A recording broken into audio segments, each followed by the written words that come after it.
സ്വന്തം രാജ്യത്തെ ഒറ്റുകൊടുക്കുന്നത് ആ രാജ്യത്തെ പൗരന്മാർ തന്നെയാണ്. ഇറാനിലുടനീളം ഇസ്രയേലിന്റെ ചാരസംഘടനയായ മൊസാദിന് വേണ്ടി പ്രവർത്തിക്കുന്ന ചാരന്മാരാണ് എന്ന ഞെട്ടിക്കുന്ന ഒരു വിവരമാണ് ഇപ്പോൾ പുറത്തുവരുന്നത്. ഭരണതലവന്മാരുടെ എല്ലാ നീക്കങ്ങളും ഇവർ ഓരോന്നായി തന്നെ ഒപ്പിയെടുത്തുകൊണ്ട് ഇസ്രയേലിന് ചോർത്തി നൽകിയതായി തന്നെ വിവരങ്ങൾ പുറത്തുവരുന്നു. പരമോന്നത നേതാവ് ആയത്തുള്ള അലി ഖൊമേനിയുടെ വീട് മുതൽ കഴിഞ്ഞ ദിവസം കൊല്ലപ്പെട്ട സുരക്ഷാ കൗൺസിലർ മേധാവി അലി ലരീജാനിയുടെ വീട്ടിലടക്കം ഇവർ വലിയ രീതിയിൽ ചാരന്മാരായി തന്നെ പ്രവർത്തിച്ചു. അതായത് വേലക്കാരെന്ന വേഷം ധരിച്ചുകൊണ്ട് ഇവർ മൊസാദിന് വേണ്ടി പണിയെടുത്തിരിക്കുന്നു എന്നതാണ് കണ്ടെത്തിയിരിക്കുന്നത്. ഇറാൻ പൗരന്മാർ എങ്ങനെ ഇത്തരത്തിൽ മൊസാദിന്റെ ചാരസംഘടനയിലേക്ക് വന്നുവെന്നും എന്തുകൊണ്ടാകാം ഇറാൻകാർ തന്നെ സ്വന്തം നേതാക്കളെ ഒറ്റുകൊടുക്കാൻ അവിടെ ഇവർ തയ്യാറായി മുന്നിട്ട് ഇറങ്ങിയതെന്ന ചോദ്യങ്ങളടക്കം ഉയർന്നു കേട്ടിരുന്നു. അതിനും കൃത്യമായ കണ്ടെത്തലുകളാണ് ഇവിടെ പുറത്തു വരുന്നത്. ഇവരെ പൊന്നും വില കൊടുത്താണ് ഇസ്രയേലിന്റെ ചാരസംഘടനയായ മൊസാദ് വിലയ്ക്ക് വാങ്ങുന്നത്. ഇങ്ങനെ ഒറ്റുകൊടുക്കാൻ അവരെ പ്രേരിപ്പിക്കുന്നത് പോലും ഉയർന്ന പ്രതിഫലമാണ്. അതായത് മൊസാദ് മുന്നോട്ട് വയ്ക്കുന്ന പ്രതിഫലം തന്നെയാണ്. ചാരസംഘടനയിൽ പ്രവർത്തിക്കാനായി തന്നെ ചാരന്മാരായി പ്രവർത്തിക്കാൻ തയ്യാറാവുന്ന ഇറാൻകാർക്ക് ഇസ്രായേൽ കോടികളാണ് വാഗ്ദാനം ചെയ്യുന്നത്. മൊസാദിൽ ചേരുകയോ ചാരപ്പണി നടത്തുകയോ ചെയ്യുന്ന ഇറാനികൾക്ക് ആയുഷ്കാലം കഴിയാനുള്ള പണവും അതേപോലെ അവരുടെ സംരക്ഷണവും ഇതിനായി തന്നെ പ്രതിഫലമായി ഇസ്രായേൽ നൽകേണ്ടി അല്ലെങ്കിൽ അവിടെ നൽകും എന്നതാണ് ഒരു വ്യക്തമായ ഒരു കണ്ടെത്തൽ പുറത്തു വരുന്നത്.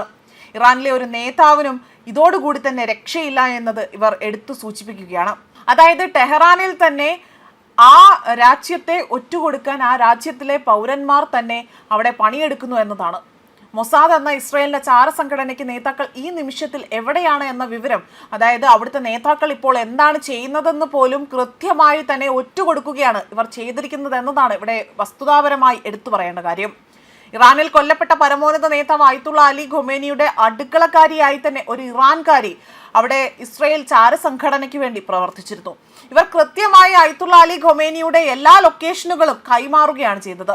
അതായത് ഇറാനിലെ ഓരോ നേതാവിന്റെയും നീക്കങ്ങൾ അതാത് സമയത്ത് ഇസ്രയേലിന് നൽകാൻ അവിടെ ഇറാൻകാരായ ചാരന്മാരുണ്ടായിരുന്നു എന്നതാണ് വ്യക്തമാക്കിയിരിക്കുന്നത്. ഇതോടുകൂടി തന്നെ ഇറാന് ഇവിടെ രക്ഷയില്ല എന്നും മനസ്സിലാകുന്നു. ആയത്തുള്ള അലി ഖൊമേനിയുടെ പൂന്തോട്ടക്കാരൻ പോലും മൊസാദിന് വേണ്ടി വിവരങ്ങൾ നൽകിയിരുന്നു. കഴിഞ്ഞ ദിവസം സുരക്ഷാ കൗൺസിലർ മേധാവി അലി ലരീജാനിയെ വധിച്ചത് മകനോടൊപ്പം ടെഹ്റാനിലുള്ള മകളുടെ വീട്ടിലെത്തിയപ്പോഴായിരുന്നു. അദ്ദേഹത്തിന്റെ നീക്കങ്ങൾ പോലും ഇവിടെ സസൂക്ഷ്മമായി നിരീക്ഷിച്ചുകൊണ്ട് അദ്ദേഹത്തിന്റെ വീട്ടിലെ അതായത് അദ്ദേഹത്തിന്റെ മകളുടെ വീട്ടിലെ വേലക്കാരിയാണ് മൊസാദിന് ഈ വിവരങ്ങൾ കൈമാറിയിരിക്കുന്നത്.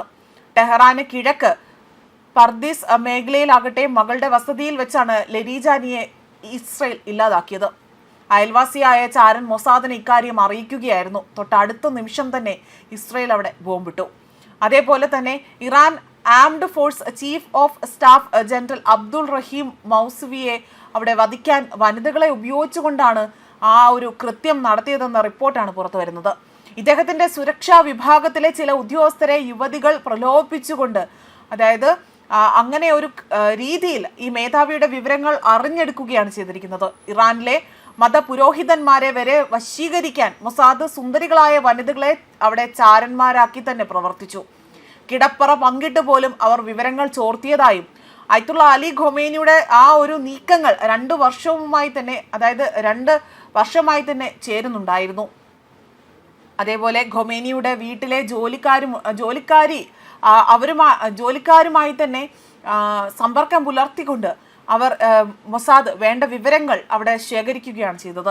ആയത്തുള്ള അലി ഖൊമേനിയുടെ സുരക്ഷാ ഉപദേഷ്ടാവ് അലി ഷംഖാനിയുടെ അദ്ദേഹത്തിന്റെ നീക്കങ്ങൾ പോലും സസൂക്ഷ്മമായി തന്നെ നിരീക്ഷിച്ചിരുന്നു.